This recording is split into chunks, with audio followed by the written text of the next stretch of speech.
இன்னல் ஹம்தலில்லாஹ் நஹ்மதுஹு வ நஸ்தஈனுஹு வ நஸ்தக்ஃபிருஹு வ நுமினு பிஹி வ நதவக்கலு அலைஹி வ நஊது பில்லாஹி மின் ஷுரூரி அன்ஃபுஸினா வ மின் ஸய்யிஆத்தி அஅமாலினா மை யஹ்திஹில்லாஹு ஃபலா முதில்ல லஹு வ மை யுதில்லுஹு ஃபலா ஹாதிய லஹு அஷ்ஹது அல்லா இலாஹ இல்லல்லாஹு வஹ்தஹு லா ஷரீக லஹு வ அஷ்ஹது அன்ன முஹம்மதன் அப்துஹு வ ரசூலுஹு அம்மா பஅத். ஸ்ரீலங்கா தௌஹீத் ஜமாத்தினுடைய தாயியாக அதனுடைய துவக்க காலத்தில் இருந்து நாம் பயணித்து வந்தோம். இப்போது ஜமாத்தை விட்டும் ஜமாத்தினுடைய அடிப்படை உறுப்பினரில் இருந்தும் நீக்கியதாக கடிதத்தை அனுப்பியிருந்தார்கள். அந்த கடிதத்திலே நான் ஜமாத்துக்கு கட்டுப்படவில்லை என்றும் அவர்களுடைய நிர்வாக கட்டமைப்பு என்னுடைய செயற்பாடுகள் சிதைப்பதாகவும் நிர்வாகம் குறித்து பல அறிவுறுத்தல்கள் எனக்கு சொல்லப்பட்டிருந்தும் அந்த அறிவுறுத்தல்களை நான் கேட்காமல் கட்டுப்படாமல் நடந்ததாக சொல்லி ஜமாத்தை விட்டும் நீக்கியதாக ஒரு கடிதத்தை அனுப்பியிருந்தார்கள். அந்த கடிதத்திலே என்னை நீக்குவதற்கு சொல்லப்பட்ட காரணங்கள் அனைத்தும் பொய்யானது என்பதற்காக நீங்கள் சொன்ன காரணங்களை தெளிவாக வெளிப்படையாக நீங்கள் சொல்லுங்கள் என்று பல தடவை இடத்துல கேட்டிருந்தோம். பதில் சொல்லாமே இருந்தாங்க. மெயிலுக்கும் கடிதத்தை அனுப்பி அவருடைய மெயிலுக்கு ஒரு கடிதத்தை அனுப்பி நீங்கள் உங்களுடைய காரணத்தை சொல்லுங்க, சொன்னாதான் நியாயமான நடவடிக்கையாக அதை இருக்கும் என்று சொல்லி நம்ம கேட்டிருந்தோம். அதுக்கு அவங்க காரணங்களை சொல்லலை. அப்போ இது சம்பந்தமாக மக்களுக்கு தெரியப்படுத்த வேண்டும் என்பதற்காக சமூக தளத்தில் இது குறித்து நம்ம பதிவு செய்கிறோம். அதை பார்த்து விட்டு மக்களிடத்தில் கேள்வி கேட்டதுக்கு பிறகுதான் நாங்கள் உங்கள் கடிதத்துக்கு பதில் சொல்லுகிறோம் என்று சொல்லி காரணங்களை அதில் சொல்லியிருக்கிறார்கள். அதே மாதிரி சில தகவல்களையும் அந்த கடிதத்திலே பதிவு செய்திருக்கிறார்கள்.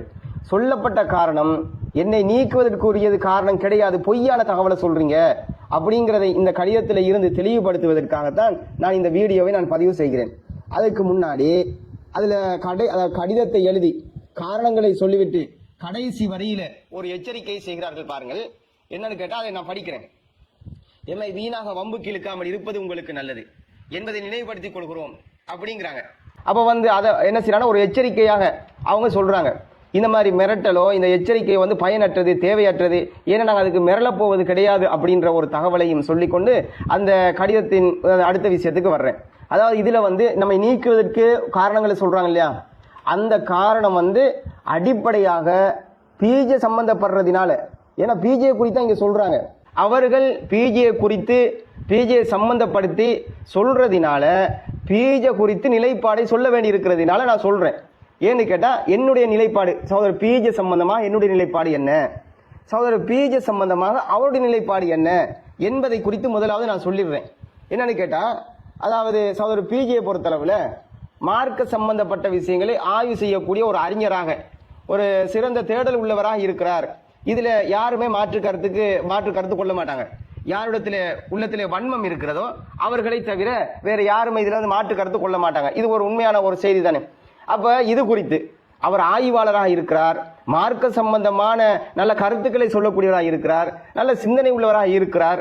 அப்படிங்கிறதுக்காக அவர் சொல்லக்கூடிய மார்க்க சம்பந்தப்பட்ட விஷயங்கள் எல்லாத்தையுமே கேட்கணும் அப்படின்றது கிடையாது. அவர் சொல்றதை எல்லாமே அப்படி கண்மூடித்தனமாக பின்பற்ற வேணும் அப்படிங்கிறது கிடையாது. என்ன சொன்னாலும் அது குர்ஆனுக்கும் ஹதீஸுக்கும் ஒத்ததாக இருக்கிறதா என்று பார்த்து அப்படி இருக்குமா இருந்தால் எடுத்துக்கொள்ள வேண்டும், அப்படி இல்லைன்னு சொன்னால் எடுக்க தேவையில்லை என்ற ஒரு நிலைப்பாட்டில் வரணும். ஏனென்று சொன்னால் அதாவது இது சம்பந்தமாக மார்க்க நமக்கு இப்படித்தான் வழிகாட்டுகிறது. இப்போ ஒருத்தர் மீது நேசம் இருக்கிறது என்பதற்காக, ஒருத்தரை விரும்புகிறோம் அப்படிங்கிறதுக்காக வேண்டி அவர் சொல்றது எல்லாமே சரியாக இருக்கும், அதைத்தான் நீங்களும் கடைபிடிக்க வேண்டும் அப்படின்ற ஒரு தன்மை அப்படி கிடையாது. அதே மாதிரி நாங்கள் ஒருத்தரை வெறுக்கிறோம், அவர் மீது நமக்கு அன்பு கிடையாது அப்படிங்கிறதுக்காக அவர் சொல்லக்கூடிய எல்லா செய்திகளும் தவறானது அப்படின்னு நம்ம சொல்லலை. அப்போ அதனால சகோதரர் பிஜே குறித்து நம்முடைய நிலைப்பாடு என்னன்னு கேட்டால், சிறந்த ஆய்வாளர், சிந்தனையாளர். எனவே அவர் சொல்லக்கூடிய செய்திகளில் என்ன ஒரு செய்தி மார்க்க சம்பந்தமாக சொன்னாலும் குர்ஆன் ஹதீஸுக்கு ஒத்ததாக இருந்தால் எடுத்துக்கொள்ள வேண்டும், இல்லை என்றால் அதை எடுக்க தேவையில்லை என்பதுதான் நம்முடைய நிலைப்பாடு. காரணம் என்னன்னு கேட்டீங்கன்னு சொன்னா, அதுல திருமறை நமக்கு மார்க்கம் இப்படித்தான் அணுக வேண்டும்னு சொல்லுது. மார்க்கம் சொல்றதினால மார்க்கம் என்ன நிலைப்பாட்டை இது விஷயமாக எடுக்க வேண்டும் என்று சொல்கிறதோ அதன் அடிப்படையில் நம்ம எடுத்திருக்கிறோம். திருமறையிலே அல்லாஹ் ரப்பல் ஆலமீன் சொல்கிறான், அல்லதீன யஸ்தமியூனல் கவுல் ஃபயத்தபியூன அஹ்ஸனா. அவர்கள் வார்த்தைகளை பேச்சுக்களை கேட்பார்கள், அதிலே நல்லதை பின்பற்றுவார்கள். உலாயிகல்லதீன ஹதாஹுமுல்லாஹ், அவர்களுக்கு தான் அல்லாஹ் நேர்வழி காட்டியிருக்கிறார். வ உலாயிக ஹும் உல் அல்பாப், அவர்கள் தான் அறிவுடையவர்கள், சிந்தனையாளர்கள் என்று அல்லாஹ் சொல்லி காட்டுகிறார். அப்போ ஒரு ஆய்வாளர் சம்பந்தமாக, ஒரு தகவல் சம்பந்தமாக நாம் என்ன முடிவை எடுக்க வேண்டும் என்று கேட்டால், ஒருத்தர் ஒரு செய்தியை சொல்கிறார் என்று சொன்னால் அந்த செய்தி குர்ஆனுக்கும் ஹதீஸுக்கும் நேர்பாடாக இருக்கிறதா எடுத்துக்கொள்வோம். அது வந்து மாற்றமாக இருக்கிறதா தூக்கி நம்ம என்ன செய்வோம், அது மாற்றமாக இருக்குமா இருந்தால் எடுத்துக்கொள்ள மாட்டோம். இது வந்து மார்க்கம் சொல்லக்கூடிய ஒரு நிலைப்பாடு. அதே மாதிரி அவர்களுடைய நிலைப்பாடு என்ன, அவர்களுடைய நிலைப்பாடை எனக்கு எப்படி சொல்ல முடியும்னு கேட்கலாம். அவர்களுடைய நிலைப்பாட்டை பீஜை குறித்து அவர்கள் சொன்னதினால தான் நாம அந்த நிலைப்பாட்டை சொல்கிறோம்.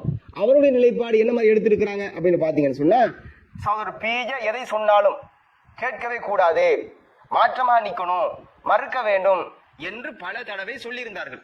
சொன்ன நேரத்தில் நாம் என்ன சொல்லணும்னு கேட்டா, நீங்க இந்த நிலைப்பாட்டை எடுத்திருப்பது வந்து ஒரு வழிகாட்டின் பக்கம் உங்களை கொண்டு போய் சேர்த்துரும்.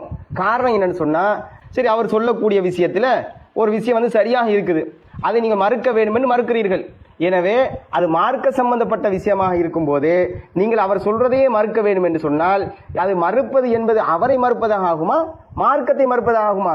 மார்க்கத்தை தானே மறுப்பதாக ஆகும். எனவே இந்த நிலைப்பாட்டில் நீங்க இருப்பீர்கள் என்று சொன்னால், நீங்க பச்சை வழிகாட்டில் இருக்கிறீங்க. சலஃபுகளை குறித்து நீங்கள் சொல்கிறீர்கள், வழிகாட்டில் இருக்கிறாங்கன்னு சொல்றீங்களே, அதை விடவும் பல மடங்கு வழிகாட்டிலே இந்த கொள்கை உங்களை கொண்டு போய் சேர்த்து விடும் என்று சொல்லி பல தடவைகள் நாங்கள் அவருக்கு சொல்லி இருக்கிறோம். அப்ப என்னன்னு கேட்டா, ஏன் திருமறை எல்லாம் சொல்றான் பாருங்களேன், உலாயிக்கல்லதீன ஹதாஹுமுல்லா, அவர்களுக்கு தான் நல்லா நேர்வழி காட்டுகிறான். யாருக்கு? பல விஷயங்களை பேசுகிறார்கள், கேட்கக்கூடிய நமக்கு என்ன கட்டளை, அவங்க பேசுறத பேசுவாங்க, அதுல எது நல்லதோ, எது சிறந்ததோ, எது அறிவுபூர்வமானதோ, எது மார்க்கத்தோட உள்ளதோ, எது ஆதாரமானதோ அதை எடுத்துக்கொள்ளுங்க. அப்படி இல்லைன்னு சொன்னா தூக்கி எறிந்து விடுங்கள் அப்படிங்கிறதுதான் அல்லாஹ்வுடைய கட்டளை. அப்ப இதுக்கு மாற்றமான அடிப்படையில் நீங்க இருக்கிறீங்க. என்னன்னு கேட்டா, உங்களுடைய எதிர்ப்பினால, கோபத்தினால, வெறுப்பினால நீங்க என்ன செய்ய சொன்னால் எதையுமே கேட்க கூடாதுங்கிறீங்க. இப்ப அவர் பிஜே பொறுத்தளவுல அவர் என்ன சொல்றாரு, அவர் வீட்டு விஷயத்தை சொல்றாரா, அவருடைய சொந்த விஷயத்தை சொல்றாரா? மார்க்க சம்பந்தப்பட்ட விஷயங்களை ஆய்வு பண்ணி சொல்லுகிறார். சொல்லக்கூடிய செய்திகள்ல தவறும் வரும், சரியும் வரும். எனவே அதை ஒப்பிட்டு குர்ஆன் ஹதீஸ் அடிப்படையில் நீங்கள் பாருங்கள். தவறாக இருந்தால் எடுக்க வேண்டாம், சரியாக இருந்தால் எடுத்துக்கொள்ளுங்கள். இதான நிலைப்பாடு. அப்ப வந்து கோபத்தினால வந்து வெறுப்பினால எடுக்க மாட்டோம் என்று சொல்வது அது ஒரு சிறந்தது கிடையாது, நேர்வழி கிடையாது. அது உலாய்க்க ஹதாஹுமுல்லா, யாருக்கு நல்லதை எடுத்துக்கொள்கிறார்களே அவர்களுக்கு தான் நேர்வழி, அவர்கள் தான் அறிவுடையவர்கள். அப்ப நீங்க என்னன்னு கேட்டா, இது விஷயமாக உங்களிடத்துல அறிவு இல்லை, நீங்க இந்த நிலைப்பாட்டை எடுக்கிறீங்க, அல்லாஹ் சொல்ற மாதிரியே இருக்குது. என்னன்னா, நீங்க தவறான ஒரு வழிகாட்டலை நீங்க எடுக்கிறதுனாலதான் உங்களிடத்துல அறிவு இல்லை என்ற அளவுக்கு வருகிறது. இதுக்கு வந்து எடுத்துக்காட்டுக்காக ஒரு சம்பவத்தை சொல்றேன் பாருங்க. எந்த அளவுக்குன்னு பாத்தீங்கன்னா, இப்போ ஒரு 6-7 மாசத்துக்கு முன்னாடின்னு நினைக்கிறேன். அப்போ வந்து ஒரு சகோதரர், டிஏடிஜியை சார்ந்த ஒரு சகோதரர், அவர் வந்து அவருடைய ஃபேஸ்புக்கில் வந்து ஒரு பதிவை போடுகிறார். குர்பான் சம்பந்தமான ஒரு ஆய்வை, பிஜேவுடைய ஆய்வு வந்து பிஜே உலருகிறார் என்று சொல்லி ஒரு பதிவை போடுறாரு. அப்ப இந்த ஒரு பதிவுக்கு நான் கமெண்ட் போடுறேன், நீங்க வந்து ஆதாரத்தை காட்டி உலர்வதாக நீங்கள் சொல்லுங்கள், இல்லை என்றால் மக்கள் நீங்கள் உலர்வதாக எடுத்துக்கொள்வார்கள். ஏன்னா ஒரு விஷயத்தை சொல்றதா இருந்தால் ஆதாரபூர்வமாக, ஆய்வு ரீதியாக, குர்பான் சம்பந்தமாக சகோதரர் பிஜே பேசியிருக்கிறார். அப்ப நீங்க ஒரு வரியில் என்ன செய்றீங்க, இது வந்து உலருதலைங்கிறீங்க. இது வந்து ஏற்றுக்கொள்ள முடியுமா? ஏற்றுக்கொள்ள முடியாது. அப்ப வந்து நீங்க என்ன சொல்லணும், அறிவுபூர்வமாக, ஆய்வு ரீதியாக அதை மறுத்துட்டு நீங்க உலருகிறார் என்று சொல்லணும். அப்ப நீங்க அப்படி சொல்லல. அப்ப நீங்க ஆதாரத்தை காட்டி நீங்க சொல்லுங்க என்று சொல்லி நம்ம வந்து என்ன செய்யறோம், 2 வரியில ஒரு பதிவை போடுகிறோம். போட்டு அடுத்த 1 மணி நேரம் கூட ஆகல, தலைவர் என்ன செய்யறாரு, கோல் அடிச்சுட்டு நமக்கு என்ன செய்யறாரு, கடுமையான ஒரு துணியோடு வந்து எச்சரிக்கை செய்யறாரு. நீங்க எப்படி பதிவு செய்யுங்க, என்ன நடந்ததுன்னு நீங்க எப்படி பதிவு செய்யுங்க அப்படின்னு கேட்கிறாரு. என்ன நடந்த, என்ன விஷயம் அப்படின்னு கேட்டா, இந்த மாதிரி நீங்க பதிவு செஞ்சிருக்கிறீங்க அப்படின்னு கேட்கிறாரு. என்ன பதிவு செஞ்சிருக்கிறேன், நீங்க ஜமாத்துக்கு எதிரான கருத்தை பதிவு செஞ்சிருக்கிறீங்க, ஆதாரத்தை நீங்கள் காட்டி பேசுங்க அப்படின்னு சொன்னதுக்கு ஜமாத்துக்கு எதிரான கருத்தான். நான் ஜமாத்துக்கு எதிரான கருத்துன்றீங்க, என்ன ஜமாத்துக்கு எதிரான கருத்து அப்படின்னு கேட்டா, நீங்க இந்த மாதிரி நீங்க பதிவு செஞ்சிருக்கிறீங்களே அப்படின்னு, அது ஜமாத்துக்கு எதிரான கருத்தா? ஆதாரத்தை காட்டி பேசுங்களேன்னு தானே நான் சொல்லியிருக்கிறேன். அது ஜமாத்துக்கு நான் வந்து கருத்தை நான் எங்க சொல்லியிருக்கிறேன் என்று கேட்கிறேன். இல்ல நீங்க பிஜேக்கு சார்பா பேசுறீங்க, பிஜே எதிர்த்து நிக்கணும், பிஜேக்கு வந்து வக்காலத்து வாங்கக்கூடாது. நான் சொல்றேன், வக்காலத்து வாங்குறது, அவரை வந்து எதிர்க்கிறதுங்கிறது சொந்த விஷயத்திலேயா இருக்குது. மார்க்க சம்பந்தப்பட்ட விஷயத்தை பேசும்போது என்ன அவருக்கு சார்ந்து நிற்கிறது, அவரோட விஷயம் சொந்த விஷயமா பேசுறாரு. மார்க்க சம்பந்தப்பட்ட ஆய்வுடைய முடிவை சொல்கிறார், அதை நாம சரி காண்கிறோம். அவ சரி கண்டால் அது அவருக்கு ஆதரவாக நிற்கிறதா? அப்ப அல்லாஹ் சொன்னாங்க இல்லையா, யார் அறிவாளர்கள் அவருக்கு பேசுவார்கள், நல்லதை நீங்கள் எடுத்துக்கொள்ளுங்கள். அப்படி எடுக்க நீங்க தவறியதுனாலதான் இந்த அளவுக்கு அடிமுட்டாள்தனமான முடிவுகளை எடுக்கிறது காரணம். பிஜே பேசினா எதையும் கேட்க கூடாது, அவருக்கு மாற்றமாக நிற்க வேண்டும், அவர் சொல்லக்கூடிய கருத்துக்கு எதிராக வந்து நாங்கள் கருத்து சொல்ல வேண்டும், எதையும் சார்ந்து போகக்கூடாது என்பது அவருடைய ஆணித்தரமான அடிப்படையான ஒரு விஷயம் பிஜே குறித்து இப்போ நிலைப்பாடு. அப்ப இது சம்பந்தமாக பேசும்போது வாட்ஸ்அப்புகளில் அவர்களும் அவர்களை சார்ந்த இன்னும் சில தாய்களும் சொல்லி இருக்கிறார்கள், பிஜே பேசினா எதிராக நிற்க வேண்டும் என்று சொன்னார்கள். இப்படி சொன்ன நேரத்தில் நாம் என்ன சொன்னோம்னு கேட்டா, நீங்க எடுக்கக்கூடிய இந்த முடிவு உங்களை வழிகாட்டின் பக்கம் கொண்டு போய் சேர்த்துரும், நீங்க வழிகாட்டில் இருக்கிறீங்க என்ற ஒரு நிலைக்கு உங்களை தள்ளிரும். எனவே இது குறித்து முடிவை நீங்க எடுக்க கூடாது என்றெல்லாம் நாங்கள் சொல்லியிருக்கிறோம், பேசியிருக்கிறோம். ஆனா அதுல இருந்து அவங்க கொஞ்சம் கூட மாற கிடையாது, திருந்த கிடையாது. அதுல தான் இன்னும் வரைக்கும் இருக்கிறாங்க. அப்ப இந்த ஒரு செய்தியை நீங்க சொல்றீங்க, நாங்கள் அவர்கிட்ட ஏராளமான விஷயத்தை சொல்லியிருக்கிறோம். என்ன சொன்னோம்னு கேட்டா, நீங்க இந்த நிலைப்பாட்டை எடுக்கிறீங்க, எவ்வளவு ஒரு வழிகட்ட அடிப்படையில் உங்களை கொண்டு போய் சேர்க்கும் தெரியுமா? சகோதரர் பிஜே சொந்த கருத்துக்களை சொல்லல, அவருடைய வீட்டு விஷயங்களை சொல்லல, அவருடைய குடும்ப விஷயங்களை பத்தி சொல்லல. அவர் பேசுறது என்கிறது மார்க்க சம்பந்தப்பட்ட விஷயங்களை பத்தி பேசுறாரு, மசாயில் சம்பந்தப்பட்ட விஷயங்களுடைய முடிவை சொல்லுகிறாரு. எனவே மார்க்க சம்பந்தப்பட்ட விஷயங்களை பேசும்போது அவருக்கு எதிராக நிக்கணும், அவருக்கு மாற்றமாக நிக்கணும், அவருக்கு சார்ந்து பேசக்கூடாது அப்படின்னு சொல்லி நீங்க முடிவெடுத்தீர்களே, ஆனால் நீங்க அவருக்கு எதிராக பேசுவதாக அமையாது. அது மார்க்கத்துக்கு எதிராக, மார்க்கத்தை தவிடுபடியாக ஆக்கக்கூடிய ஒரு கட்டமைப்பாகத்தான் அது அமையும். எனவே நீங்க எடுக்கக்கூடிய இந்த முடிவுங்கிறது தவறானது அப்படின்னு சொல்லி நாம சொல்லியிருக்கிறோம். பிஜே ஒரு கருத்தை சொல்லுகிறார், அந்த கருத்து மார்க் குர்ஆன் ஹதீஸுக்கும் அடிப்படையாக இருக்கிறது. நீங்க பிஜேக்கு எதிராக பேச வேண்டும் என்று, பிஜேக்கு எதிரான முடிவுகளை எடுக்க வேண்டும் என்று சொல்லி அவர் சொல்லக்கூடிய குர்ஆன் ஹதீஸுக்கு மாற்றமாக நீங்க முடிவெடுத்தீர்களே, ஆனால் அது அவருக்கு எதிராக செயற்படுவதாக அமையுமா? மார்க்கத்துக்கு எதிராக செயல்படுவதாக அமையுமா? அப்படியெல்லாம் நாங்கள் சுட்டி காட்டி கேட்டிருக்கிறோம். அப்ப இந்த ஒரு நிலைப்பாட்டில் நீங்க இருப்பீர்களே, ஆனால் நீங்கள் வழிகாட்டில் இருக்கிறீர்கள், சலபுகளை பற்றி சொல்கிறீர்கள், மற்ற அமைப்புகளை பற்றி சொல்கிறீர்கள். என்ன சொல்றீங்க? அவங்களாம் வழிகாட்டில் இருக்கிறாங்கன்னு சொன்னா அவர்களை விடவும் பல்லாயிரம் மடங்கு நீங்கள் வழிகாட்டில் இருக்கிறீங்க அப்படின்னு சொல்லியெல்லாம் அவருடைய நிலைப்பாடுகளை வைத்து நம்ம என்ன செஞ்சோம்னு கேட்டா அவங்களுக்கு சுட்டி காட்டியிருந்தோம். அப்ப இந்த ஒரு நிலைப்பாட்டில் இருக்கிற இந்த அடிப்படையில் இருந்து கொண்டுதான் என்ன செய்யறாங்கன்னு கேட்டா அவங்களுடைய நிர்வாக கட்டமைப்பை அமைத்துக் கொள்கிறார்கள். அல்லாஹ் சொல்றான் பாருங்க, அந்த வசனத்துல சொன்னானே, அவங்க பேச்சுக்களை கேட்பார்கள், அதில் நல்லதை பின்பற்றுவார்கள் என்று சொன்னா சொல்லிட்டு உலாயிக்க ஹதாஹுமுல்லாஹ், அவர்கள் தான் நேர்வழி பெற்றவர்கள் என்று சொன்னானே, அதுக்கு மாற்றம் இந்த குர்ஆன் வசனத்துக்கு மாற்றமாக அவர்கள் முடிவு எடுத்ததினால அவங்க வழிகேட்டின் அடிப்படையில் விளிம்பில இருக்கிறாங்க அப்படிங்கிறது தெளிவாகிறது.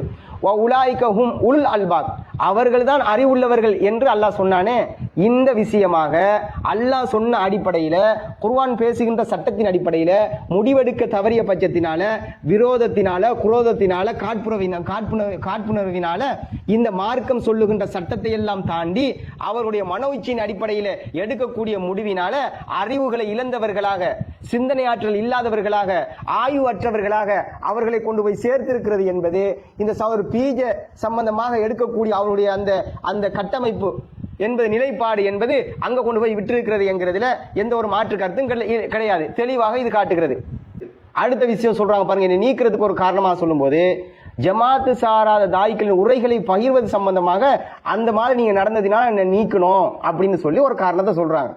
அந்த காரணத்தை அவர்களே சொல்லக்கூடிய அந்த கடிதத்தில் நான் படிக்கிறேன் பாருங்க. ஜமாத்தின் ஆரம்ப காலத்தில் இருந்து கடைபிடித்து வரும் முக்கிய நிலைப்பாடு, எனது ஜமாத்து சாராதவர்கள் மற்றும் கொள்கைக்கு எதிரானவர்களின் பயான்களை நாம் பகிர மாட்டோம். இது அவருடைய ஜமாத்துடைய நிலைப்பாடு. அதாவது ஜமாத்துக்கு எதிராக ஜமாத்து சாராத தாய்களா இருப்பார்களா இருந்தால் நம்ம சமூக தளத்தில் அவர்களுடைய வீடியோக்களை பகிரக்கூடாது என்பது ஜமாத்துடைய நிலைப்பாடு. இந்த நிலைப்பாடு இருந்தா சரி, இது நிலைப்பாடுன்னு சொல்றாங்க. ஜமாத்துடைய நிலைப்பாடு கிடையாது இது. ஆனா என்னன்னு கேட்டா அவங்க ஆரம்ப காலத்துல இருந்து கடைபிடிச்சிட்டு வர்றாங்க. ஏன்னா அவங்க ஆரம்ப காலத்துல இருந்து கடைபிடிச்சிட்டு வந்தாங்கன்னா எதையுமே விட மாட்டாங்க.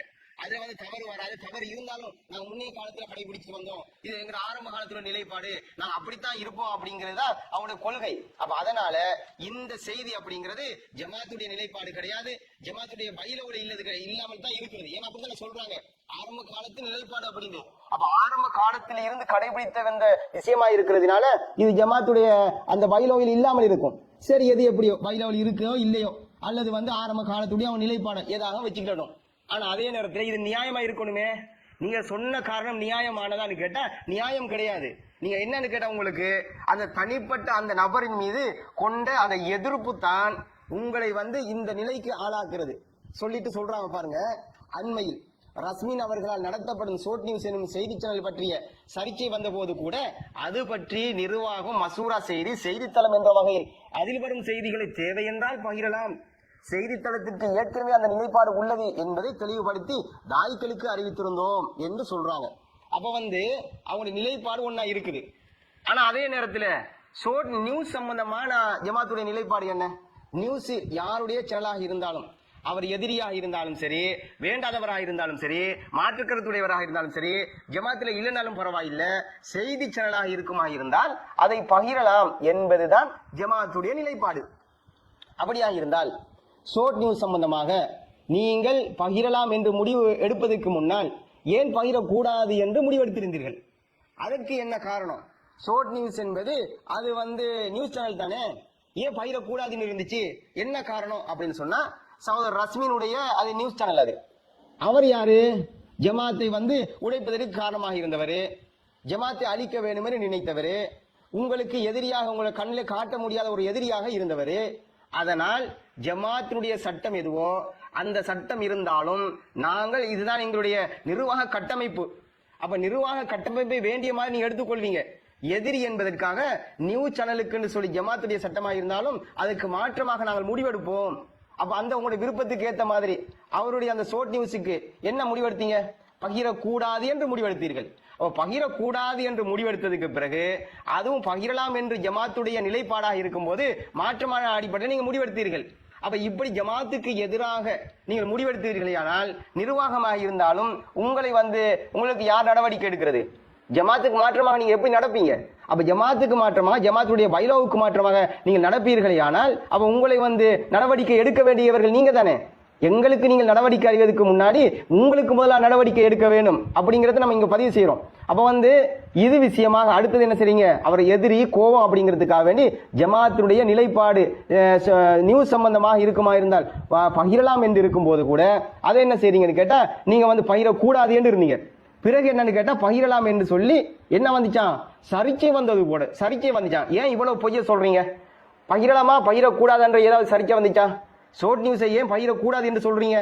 ஏன்னா ஜமாத்துல அந்த சட்டம் கிடையாது. செய்தி சேனல் பகிரலாம் என்று இருக்கும்போது நீங்க இப்படி பகிரக்கூடாது என்று சட்டம் போட்டுருக்கீங்க. இப்படி எல்லாம் சர்ச்சை கிளம்பிச்சா? யாரும் சர்ச்சை பண்ணல. அப்ப சர்ச்சை வந்ததுன்னு சொல்லி சும்மா பொய்ய சொல்றீங்க. சர்ச்சையில வர கிடையாது. என்ன நடந்துச்சுன்னு கேட்டா, அதாவது ஷோர்ட் நியூஸ் உடைய உங்களுடைய அந்த விரோதத்தின் சட்டத்தின் அடிப்படையில் இருந்ததை ஏன் நீக்குறீங்க? அவர் இப்போ உங்களுடைய நண்பனாக மாறுகிறார். நண்பனாக மாறுறதுக்கு காரணம் என்ன என்று பார்த்தா, அதுக்கு காரணம் அவங்கள சொல்றாங்க. ரஸ்மின் அவர்கள் தலைமையத்துக்கு அவர்களை நிர்வாகங்களை சந்தித்து பீஜ குறித்து சொல்கிறார். என்ன சொல்கிறார்னு பாத்தீங்கன்னா, அவர் தவறு தான் செஞ்சாரு, குற்றம் தான் செய்தாரு, எனவே அதனால நான் அவருடைய வீடியோக்களை நான் பகிர்வது கிடையாது அப்படின்னு சொல்லி இன்டைரக்டா ஒத்துக்கொண்டாராம். ரஸ்மின் தலைமையத்துக்கு பீஜ தவறு செய்தார் என்பதை இன்டைரக்டா ஒத்துக்கொண்டதினால நம்ம அவருடைய நியூஸ் சேனலை ஷேர் பண்ணலாம் அப்படிங்கிறீங்க. அடுத்த காரணம் என்ன? அவர் சிடிஜேயில் இருந்தார். சிடிஜே குறித்து அவருடைய நிலைப்பாடு அப்போது ஆதரித்தவராக இருந்தார். இப்போது சிடிஜே குறித்து அவர் எதிர்க்கிறார், சிடிஜேயோட எதிரியாக இருக்கிறார்.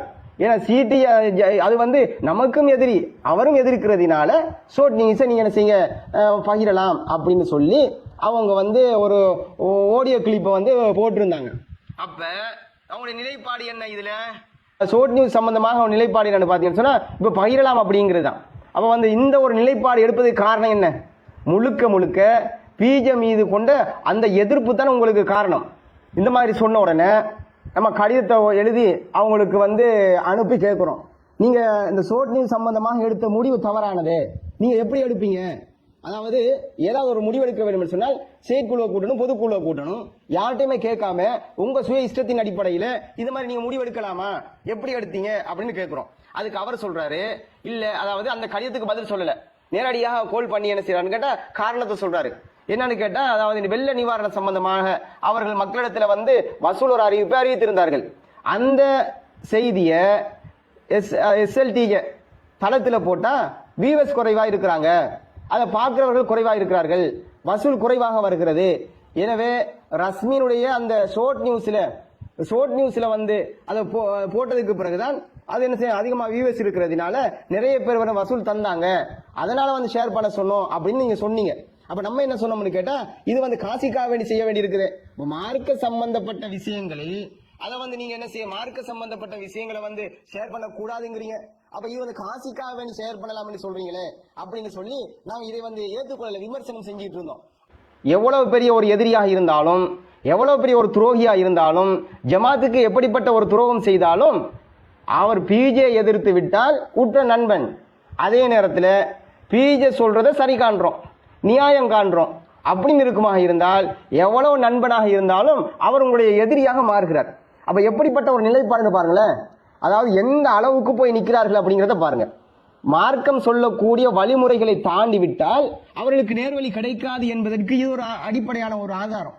ஏன்னா எல்லாத்துலேயும் அவர் சம்பந்தப்படுத்தி தான் நம்ம நீக்கிறதுக்குரிய ஒரு காரணமாக இருக்குதே தவிர நீங்க சொல்லக்கூடிய காரணம் இல்லை. என்ன சொல்றீங்கன்னு பார்த்தீங்கன்னா, பிஜேவுக்கு நடவடிக்கை எடுத்த போது நீங்கள் இதோ ஜமாத்தில் தான் தாயியாக இருந்தீர்கள், இவ்வளவு காலம் வரைக்கும் அவரின் பாலியல் குற்றச்சாட்டை ஏற்றுக்கொண்டுதான் இருந்தீர்கள் என்று சொல்றாங்க. அதாவது நாங்களும் அவர்கள் என்ன நிலைப்பாட்டில் இருந்தார்களோ அதே நிலைப்பாட்டிலே தான் இருக்கிறோம் என்று நினைத்திருக்கிறார்கள். ஜமாத்தில் எவ்வளவு காலம் பயணிச்சா அப்படித்தான் இருக்க வேண்டும் என்றா இருக்குது.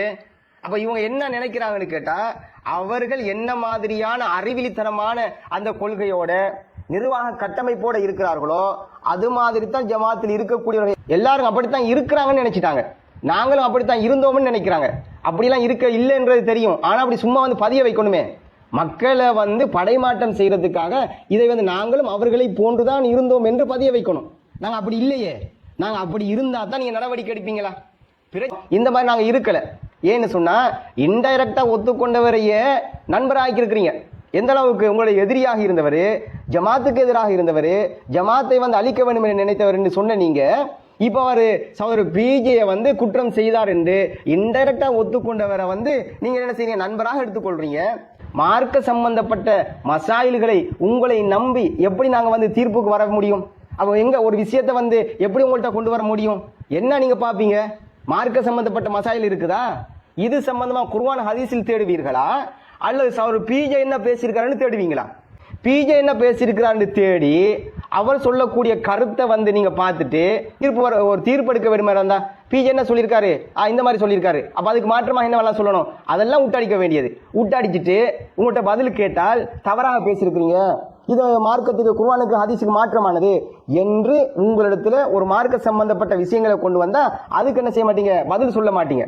அப்ப பதில் சொல்லாத அளவுக்கு நீங்க என்ன செஞ்சுறீங்கன்னு சொன்னா உங்களுடைய அந்த நிலைப்பாடு அமைந்து இருக்கிறது. அப்ப இந்த மாதிரி நீங்க பதிய வைக்கிறீங்களே, இவ்வளவு காலம் வரைக்கும் அவரோட பாலியல் குற்றச்சாட்டை ஒத்துக்கொண்டு தான் இருந்தேன்னு சொல்லி நீங்கள் இந்த பதிய வைக்கிறீங்களே. அதாவது ஒரு பிஜே சம்பந்தம், நாங்கள் ஒரு மார்க்க சம்பந்தப்பட்ட விஷயத்தை கொண்டு வர்றோம், அது சம்பந்தமா நம்ம பேசுறோம். பேசும்போது ஏன் நீங்க ஒரு பிஜே உடைய குறைய கழுவுறீங்க? ஏன் அவரை பற்றி நீங்கள் பேசுறீங்க? இது சம்பந்தமே இல்லையே. மார்க்க சம்பந்தப்பட்ட விஷயங்களை கொண்டு வந்தால் ஆய்வுபூர்வமாக அறிவுபூர்வமாக நீங்கள் இதுக்கு பதில் சொல்லுங்கள். ஜமாத்தின் கருத்துன்னு சொல்றீங்க, ஜமாத்து கருத்து மார்க்கத்துக்கு மாற்றமா இருக்குது என்றெல்லாம் உங்களிடத்தில் சொல்லும் போது நீங்க என்ன செய்வீங்கன்னா அந்த வன்மத்தை தான் கக்குவீங்க. அப்போ இது சம்பந்தமா உங்கள்கிட்ட எத்தனை தடவை நாங்கள் சொல்லியிருக்கிறோம், குர்ஆன் வசனத்தை சொல்லி ஹதீசுகளை சொல்லி இது நீங்கள் தனிப்பட்ட நபரை குறை சொல்லாதீங்க, அவரை பற்றி நீங்க பேசாதீங்க, அவர் சம்பந்தமே இல்லை, மார்க்க சம்பந்தப்பட்ட முடிவுகளை சொல்லுங்க என்று சொல்லி பல தடவைகள் உங்களுக்கு சொல்லியும் உங்களுக்கு ஏறப்போவதே கிடையாது. இன்னுமே தரக்குறைவாகத்தான் பேசுனீங்களே தவிர, வீம்புக்கு தான் பேசுனீங்களே தவிர, உங்களோடு இருக்கக்கூடிய தாய்க்களும் அதில் சேர்ந்து கொள்ளக்கூடிய நிறைய பேர் அப்படித்தான் இருக்கிறாங்க. அப்ப அவர்களும் அந்த அளவுக்கு ஊட்டப்பட்டிருக்கிறார்கள், ஒரு சரியான அடிப்படையில் சிந்தனையற்றவர்களாக இருக்கிறாங்க. அப்ப இந்த ஒரு நிலைப்பாட்டில் இருக்கிறது என்பது ஒரு தவறானது. பிஜேவுக்கு துரோகம் இழைக்கப்பட்டதாகவும் பொதுவெளியில் நீங்கள் பதிவு செய்துள்ளீர்கள் அப்படின்னு சொல்லி பிஜேக்கு இவங்க துரோகம் செஞ்சிட்டாங்க, டிஎன்டிஜே எஸ்எல்டிஜே உடையவர்கள் பிஜேக்கு துரோகம் செய்ததாக நான் பேஸ்புக்கில் பதிவு செஞ்சேன்.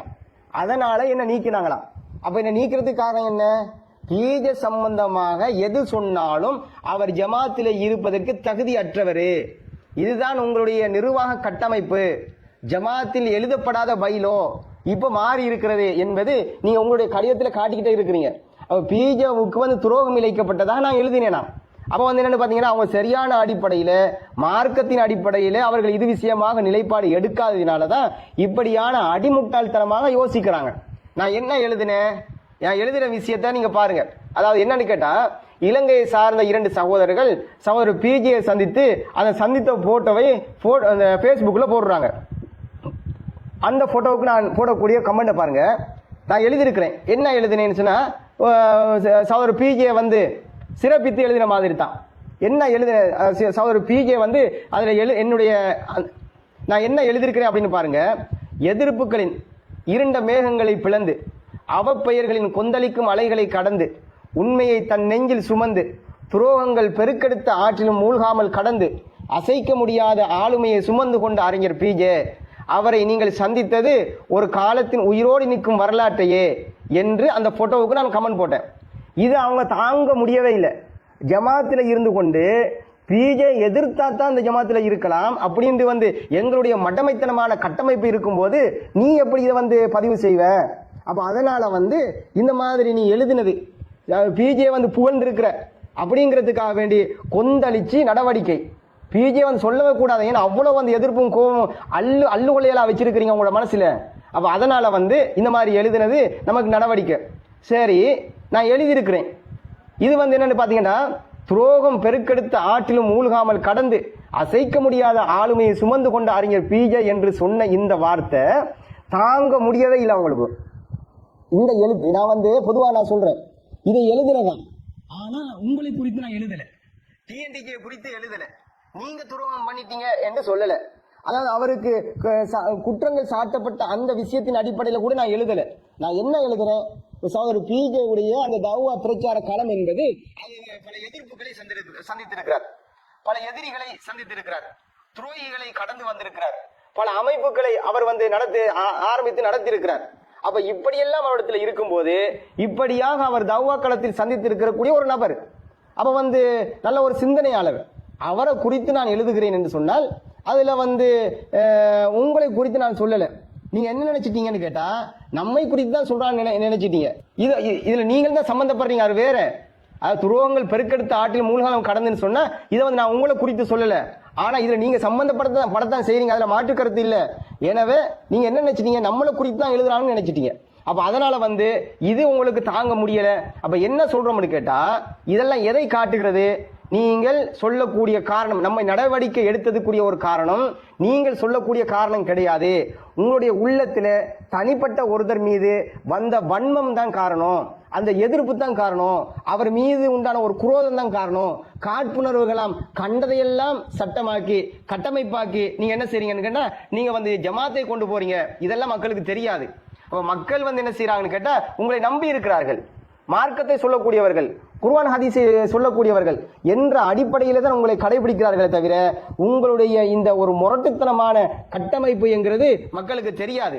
இன்ஷா அல்லாஹ் இதை குறித்து நீங்கள் அறிந்து கொண்டீர்களே, ஆனால் இப்படிப்பட்ட நிர்வாக கட்டமைப்போடு ஜமாத்தை நடத்துவீர்கள் என்று சொன்னால் உங்களை அடிமட்ட வழிகாட்டின் பக்கம் கொண்டு போய் சேர்த்து விடுவார்கள்.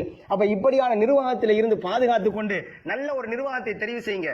மார்க்கத்தை சொல்லக்கூடிய, மார்க்கத்தை மட்டுமே மக்களுக்கு பிரச்சாரம் செய்யக்கூடிய, இந்த ஒரு சிந்தனைகளோடு மக்களை வழிநடத்தக்கூடிய ஒரு பக்குவமாக ஒழுக்கமுள்ள நல்ல அஹ்லாக்குள்ள நல்ல மாதிரியான நிர்வாகங்களை இந்த மார்க்கம் சொல்லக்கூடிய அமைப்புக்கு தெரிவு செய்ய வேண்டும். இப்படியாக இயக்க வரிகளை கொண்டு, அதாவது ஒரு தனிப்பட்ட நபர்கள் மீது வெறுப்பை கொண்டு ஜமாத்தை நடத்தக்கூடிய நிர்வாகம் என்கிறதை தூக்கி வீசிவிட்டு ஆரோக்கியமான ஒரு நிர்வாகத்தை நீங்கள் தெரிவு செய்ய வேண்டும் என்பதையும் இதில் நாங்கள் கேட்டுக்கொள்கிறோம். இப்படியாக அவர்கள் மூடத்தனமாக கட்டுப்பாடுகளை அமைத்துக் கொண்டு அதற்கு கட்டுப்பட வேண்டும் என்று நம்மளை கட்டுப்படுத்த பார்த்தாங்க. நாங்கள் அதை புறக்கணித்தோம், மறுத்தோம், அது கட்டுப்படலை. அப்போ அதனால தான் நடவடிக்கை எடுத்து ஜமாத்தை விட்டு நீக்கியதாக சொல்கிறார்களே தவிர அவர்கள் சொல்ற மாதிரி நிர்வாக கட்டமைப்பை சிதைத்ததாக சொல்றாங்களே. எது நிர்வாக கட்டமைப்பு? எது முன்னாடி நாங்கள் நிர்வாக கட்டமைப்பை சொன்னோமோ அதுதான் அவருடைய நிர்வாக கட்டமைப்பு. அதைத்தான் நாங்கள் சிதைச்சோமே தவிர ஏதோ மார்க்கத்தை சரியான அடிப்படையில் நிலைநாட்டுவதற்காக ஒரு கட்டமைப்பு வகுத்து அதுக்கு எதிராக நாங்கள் செயல்பட்டு அந்த குர்ஆனையும் ஹதீஸை நிலைநாட்ட விடாமல் சிதைச்ச மாதிரி மக்களுக்கு என்ன செய்யறாங்கன்னு சொன்னால் பதிய வைக்க பார்க்குறாங்க. வெறும் பொய்யான தகவல்களே சொல்ல பார்க்குறாங்க. நிர்வாகம் குறித்து பல அறிவுறுத்தல்கள் நமக்கு சொன்னாங்களாம். என்ன அறிவுறுத்தல் சொன்னீங்க? எதை நீங்கள் கட்டுப்பாடாக போட்டிருக்கிறீர்களோ, எது ஒரு மட்டத்தனமான அறிவிலித்தனமான ஒரு நிலைப்பாடாக நீங்கள் எழுதப்படாத பைலோவாக நீங்கள் வைத்திருக்கிறீர்களோ அதை குறித்து நீங்கள் என்ன சொன்னீங்க? அதுக்கு எதிராக நடந்ததினால, அதுக்கு மாற்றமாக நடந்ததினால, அதை உங்களால் கட்டுப்படுத்த முடியாததினால நீங்கள் கட்டுப்படுத்தத்தான் ஆகணும், நாங்கள் சொல்ற அந்த நிலைப்பாட்டுக்கு நீங்கள் இருக்கணும், இல்லைன்னு சொன்ன ஜமாத்தை விட்டு போக வேண்டும் என்று சொன்னதுதான் நீங்கள் எங்களுக்கு சொன்ன அறிவுறுத்தல். வேற என்ன அறிவுறுத்தல் சொன்னீங்க? உங்களிடத்தில் மார்க்க சம்பந்தப்பட்ட சரியான அடிப்படையில் நிலைப்பாடாக இருக்க வேண்டும். நீங்கள் எங்களுக்கு அறிவுறுத்தல் சொல்றதுக்கு மூடத்தனமான அந்த ஒரு நிலைப்பாட்டை வகுத்துக் கொண்டு எங்களுக்கு அறிவுறுத்தல் சொன்னார்களாம். எனவே இது போன்று அவருடைய கடிதத்தில் இன்னும் பொய்களை கொண்டு குற்றச்சாட்டுகளை சொல்லி வைத்திருக்கிறார்கள். அந்த குற்றச்சாட்டுகளுக்கும் அடுத்தடுத்த பதிவுகளில் இன்ஷா அல்லாஹ் நம்ம பதில சொல்லுவோம்.